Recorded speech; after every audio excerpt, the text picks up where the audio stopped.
이런 말 한 번쯤 아마 들어보셨을 텐데요. 그리스도인은 성경을 읽지만 믿지 않는 사람들은 그리스도인의 삶을 읽는다라는 말입니다. 세상은 우리가 성경의 말씀대로 또 예수님의 가르침대로 살고 있는가 주목하고 있습니다. 저 사람은 정말 예수 믿는 사람답게 사는가? 이 질문 앞에 우리는 무슨 말을 할 수 있을까요? 오늘 말씀에서 바울은 기도에 대해서 또 게으름과 무질서, 공동체 안에서의 태도에 대하여 분명하게 말하고 있습니다. 복음을 믿는 사람이라면 믿음의 내용만큼이나 그 믿음이 드러나는 삶의 모습이 너무너무 중요합니다. 오늘 말씀을 통해 우리가 복음 안에서 어떻게 살아야 하는지를 배우게 되는데요. 그 첫 번째는 바로 기도의 힘을 신뢰해야 한다는 것입니다. 바울은 데살로니가 교회에 복음이 전해지기 위해서 기도를 요청하면서 또 동시에 부당하고 악한 사람들에게서 하나님이 우리를 도우시기를 위한 기도를 함께 부탁하고 있습니다. 그러니까 복음이 전해지기 위해서 꼭 필요한 것이 있다면 그것은 기도입니다. 우리는 자주 사역의 어떤 성과나 결과만 보려고 하지만 바울은 복음이 전파되는 길이 열리기 위해서는 기도가 선행되어야 한다라고 말합니다. 왜냐하면 복음이 들어가는 곳마다 굉장한 영적인 전쟁이 일어납니다. 강력한 반대에 부딪힙니다. 복음의 메시지가 우리의 삶을 완전히 뒤집는 새로운 소식이기 때문입니다. 그러니까 내가 주인 노릇하는 자리에서 이젠 내려와서 주 예수 그리스도께서 나의 왕이 되시기를 믿고 따르는 그 주권의 교체가 일어납니다. 가치관과 삶의 스타일의 전환이 일어납니다. 이 복음의 소식이 전해지기 위해서는 그래서 반드시 기도의 힘이 필요합니다.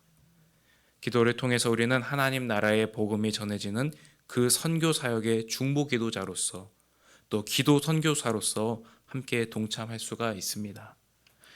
기도가 이 삶의 중심이 되도록 할 때 하나님이 우리의 중심에 계실 수 있습니다.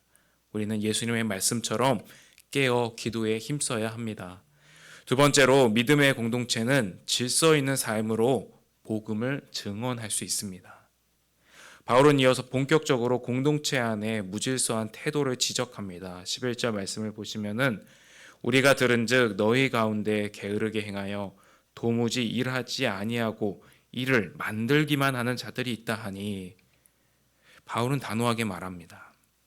누구든지 일하기 싫어하거든 먹지도 말게 하라.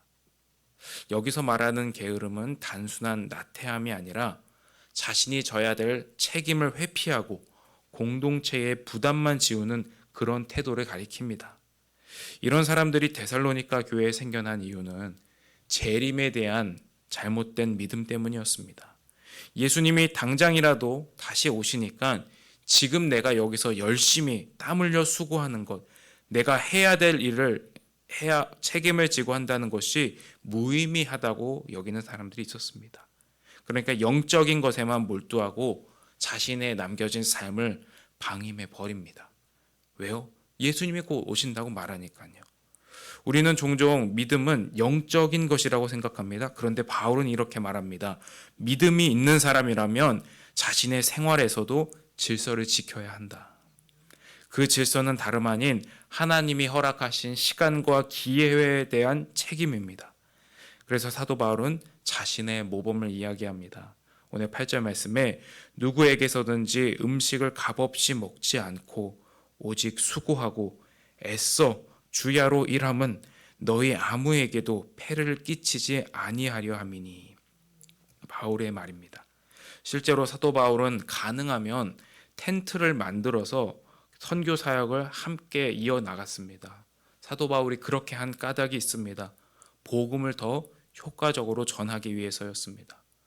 바울 시대의 철학자들 가운데 철학을 사람들에게 가르치고 그 대가로 돈을 받는 사람들이 있었습니다. 그래서 바울 사도는 자신이 복음을 전하는 것이 그런 세상적 지혜나 철학을 전하는 사람들과는 질적으로 다르다는 것을 보여주면서 동시에 이 교회 공동체를 세운 아버지와 같은 마음으로 이 공동체에 부담을 주지 않기 위해서 바울은 실제로 밤낮 땀을 흘려 애써서 노동을 선택했습니다.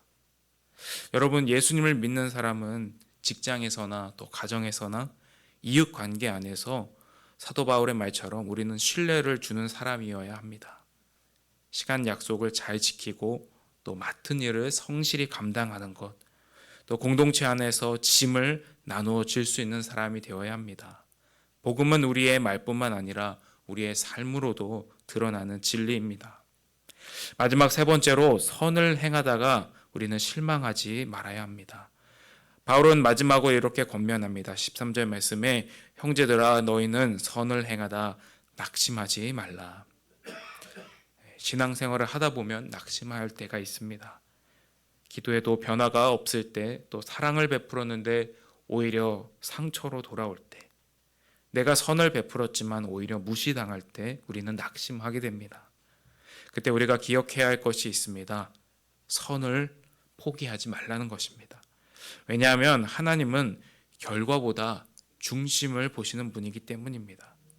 여러분, 우리가 복음을 믿고 주님의 말씀을 따라 살다 보면은 마음이 어려워지고 무거운 짐을 지고 있는 것처럼 힘겨워질 때가 있습니다. 베드로 사도는 형제들에게 너희 염려를 주께 맡기라 라고 말합니다. 왜 그럴까요? 주님이 우리의 짐과 문제를 돌보시기 때문입니다. 이 말은 우리가 믿음의 순종으로 맺히는 그 결과도 주님께 완전히 맡겨야 함을 보여줍니다. 우리의 기도와 또 수고와 눈물과 인내가 헛되지 않도록 하나님은 반드시 응답해 주십니다. 예수님의 그 의로우신 죽음에 대한 하나님의 응답이 무엇이었나요? 부활이었습니다. 하나님께서 우리의 눈물과 또 실망, 답답함이 그냥 그대로 그 자리에 머물도록 그냥 놔두시지 않으십니다. 하나님께서는 반드시 말씀을 신뢰한 사람들에게 하나님의 신실하심으로 응답해 주시는 분입니다. 오늘도 이 하나님을 의지하고 승리하는 하루가 되시기를 축복합니다.